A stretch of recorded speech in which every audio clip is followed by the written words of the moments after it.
Well, that movie didn't age well.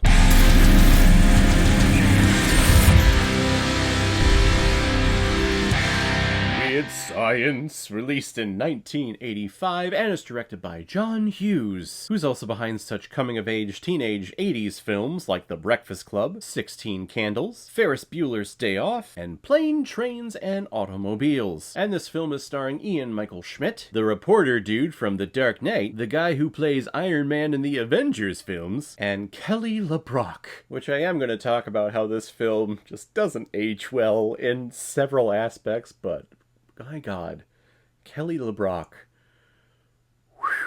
And the reason why we're talking about Weird Science today is because it was a PayPal recommendation and donation from a big contributor and supporter of this channel, Jeff Fry. Thank you very much for the recommendation. This is a movie that I have seen before. I've seen it once. I think I was trying to go through the whole filmography of John Hughes and seeing all these 80s coming-of-age films. This one, it's definitely not my favorite of his. It's probably somewhere in the middle. I think there are some really nice, sweet, adorable things about this movie. And I think there are great intentions behind the story that he was coming up with here. The topic, though, it does not age well. Just creating a woman to do your bidding, but eventually it does turn out that she helps them become adults, basically, and become men. But the fact that they're creating a woman from a computer with a whole bunch of, like, centerfold magazine clip-outs, it just, again, doesn't age well. But thank you very much, Jeff, for the recommendation. If anyone else out there also wants to be like Jeff and help support me and contribute to this channel, you can scan the QR code that is in the bottom left corner of your screen right now. Send over your donation of $5 or more with your movie recommendation. And if I have access to it, I will watch it, review it, and give you a little shout out, just like what I did with Jeff Fry here. Gary and Wyatt are nerdy social outcasts in school, and one night have the brilliant idea to create their own woman who will be their girlfriend and do things with them. And through 80s computer technology, they are able to create one hot-ass woman who forces them to go out to social gatherings and to experience life not based in their bedroom, not based with a computer. But sometimes she may push the envelope a little too much, and Gary and Wyatt may contemplate having to shut her down. Which again, males like forcing like the shutdown of a woman because she's not doing what they want her to do.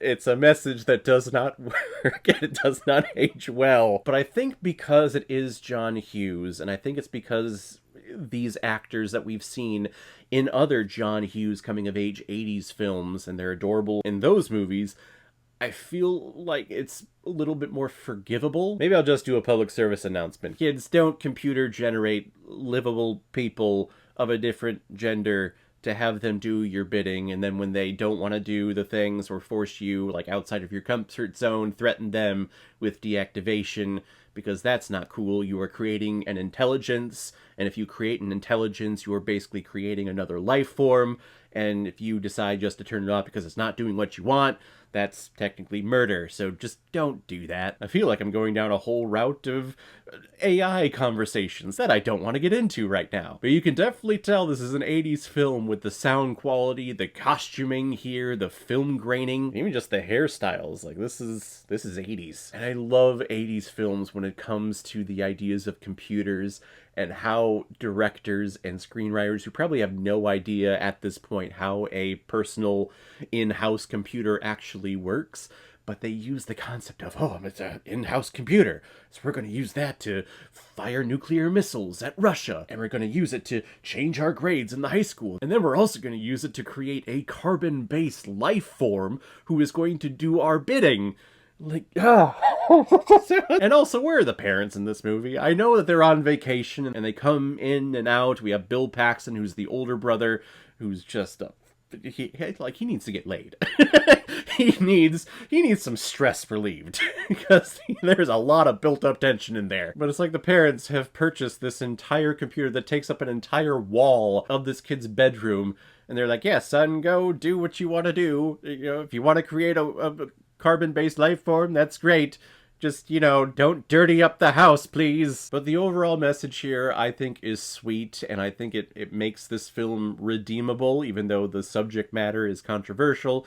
I do think the underlying message here is very adorable, and it's very important. You should allow yourself to take chances, regardless if you're an extrovert or an introvert. You should allow yourself to make a choice of going outside of your comfort zone. And then if you go outside of your comfort zone and you still don't like it or you feel uncomfortable, then yeah, go back to what is normal and what is regular for you. There's nothing wrong with that. At least you can say you tried. And then it's a plus if you have Kelly LeBrock giving you this life advice just in person and just talking to you.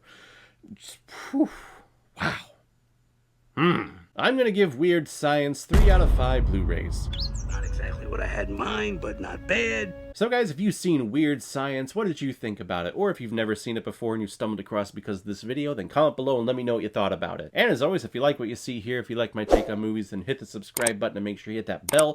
See you the next time I release my next movie review. So guys, I will see you next time on the channel. But in the meantime, be well, be good to each other, and go watch a movie. Take care, guys.